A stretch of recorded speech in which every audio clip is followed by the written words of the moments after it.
what it is. This is Joker News here speaking. Let's jump right back into it. We got to keep you guys updated with these juicy news. So, Suge Knight, he gets personal on the new Collect Call on the podcast on his episode 7. And in the latest episode of Suge Knight's podcast, Collect Call, the former rap mogul who is serving a 28-year sentence in prison, opened up about his relationship with the late rapper Tupac Shakur. Knight also discussed his roots growing up in Compton, California, and the various rifts he's endured along the way.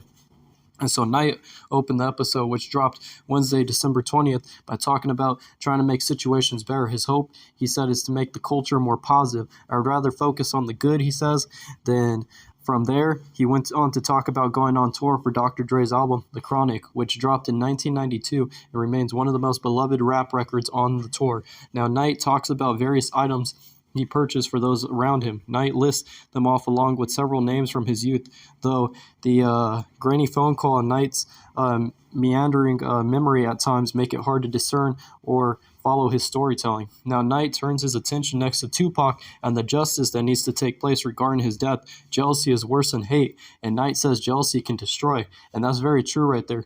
Jealousy is worse than hate because someone that's jealous, they have nothing to lose.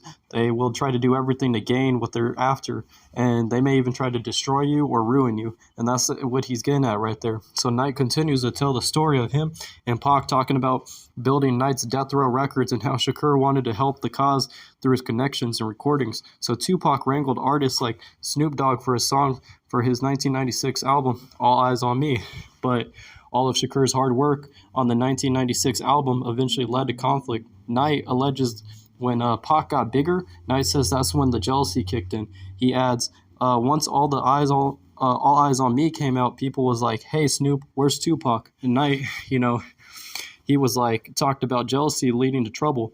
And the reason he says he's speaking on it is because we should never have to go through that again. And he's trying to avoid, these hip-hop artists and these people trying to hate in the world. He doesn't want people to go through that. That's not something that anybody should have to deal with. Whether you're a celebrity, you're a normal person that's not really doing like the hip hop or the rapping, or you're not an influencer of some sort. There shouldn't be hate in this world, but there is. And so conspiracy, on the Tupac songs, right suit turns on high court discovery, and this is a big case going on. Conspiracy allegedly usurped Dear Mama the credit and royalties. Now, pending high court case could unlock decades of damages. And so rapper producer Terrence Thomas, he filed his lawsuit over rights to Tupac Shakur's 1990s his song Dear Mama, right as the U.S. Supreme Court began to contemplate opening the door wide for copyright holders who didn't know their rights were being violated for years. And so Thomas, known as DJ Master T, said in his November lawsuit, filed nearly 3 decades after Tupac's single was released, he was unaware until this year, and that the producer Tony D. Pizarro allegedly usurped credit and royalties for his part helping Shakur craft Dear Mama. And so that suit was filed just weeks after the justices agreed to hear Chappell Warner Music Inc. v. Nelly, a separate dispute over alleged infringement by Chappell Warner that Sherman Neely, also a rap producer, said he was unaware of because it occurred while he was in prison. And so the two lawsuits originated in jurisdictions with opposite circuit court precedent. Now, on whether the discovery rule can toll copyright laws, statute of limitations, the U.S. Court of Appeals for the 11th Circuit sided with the Neely and embraced the rule, now which holds the clock to sue starts when a plaintiff discovers infringement, or reasonably should have. The U.S. Court of Appeals for the Second Circuit, whose precedents govern Master T's suit, rejects the notion of any damages rooted outside the Copyright Act's 3-year statute of limitations.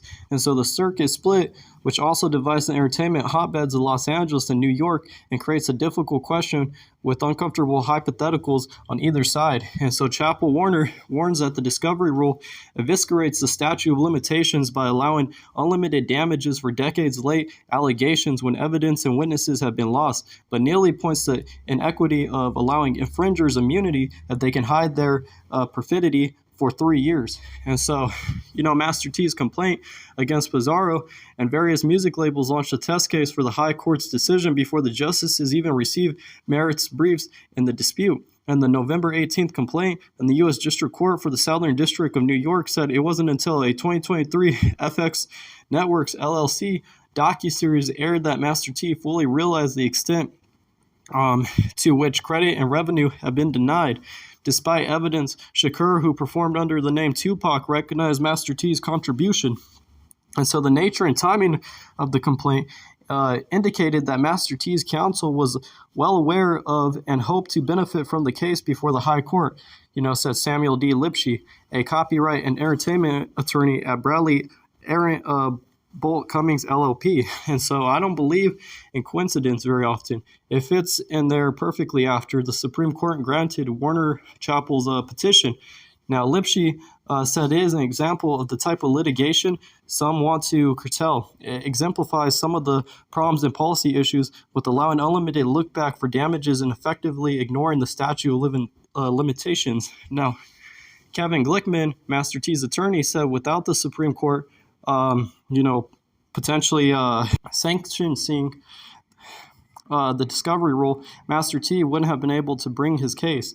And so those sanctions right there, it comes down to whether a jury would think it's reasonable for a New York City bus driver to realize he wasn't properly credited. Now, Glickman said, referring to Master T's job for the last 26 years, he was caught unaware. And Master T said he collaborated with Shakur to create Dear Mama in 1993. Now, his complaint included a list of allegedly handwritten by Shakur denoting Dear Mama as produced by Master T, along with a link to an interview in which Shakur said Master T gave me the beat. Now, Pizarro, the music producer, would claim to be involved with much of Shakur's work when he only contributed to the song High Till I Die. And a 2007 Dear Mama remix, according to the complaint, it alleges Pizarro has no evidence except his word that he contributed to the original Dear Mama. And so the song was released on Tupac's 1995 album, Me Against the World. And the copyright registered that year, for a list of Pizarro, not Master T, alongside Shakur, who was murdered a year later. Now, Master T said he immediately secured counsel after seeing the 2023 Dear Mama series that debuted in April and was aired by co-defendants Walt Disney Co., Hulu, and FX. And he then learned the extent to which he was duped by a skillful campaign of deception by Pizarro, the suit said. He also named Interscope Records, Inc., Universal Music, Inc., and other labels as defendants for allegedly conspiring to exclude him from benefiting from his contribution. Now, Pizarro and Interscope didn't return messages seeking comment, but Master T said he's receiving radio royalties for Dear Mama from a performance rights organization, but as a relatively unsophisticated producer, he said he didn't realize the royalties were much less than, what he would have earned with a proper credit for a composition. Writes as a co-creator, makers of a 2017 film, All Eyes on Me. Now, about Shakur properly secured a synchronization license that recognized his rights, he added. Now, Glickman said nothing on the statements Master T got from music licensing a company, Royalty Network, indicated specifics that might have alerted his client to being shortchanged. Now, Lipshe agreed music royalty statements can be hard to decipher, and you can't tell from royalty statements from what you get. Now, what is being paid for by whom? For what he said, publishing companies are the only people who know how to read them.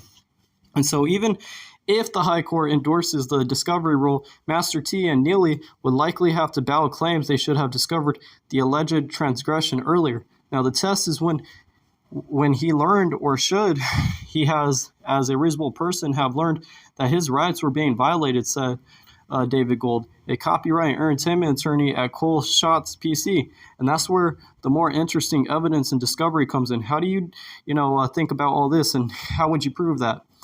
He was asking, how do you determine he knew or should have known, and how do you prove it?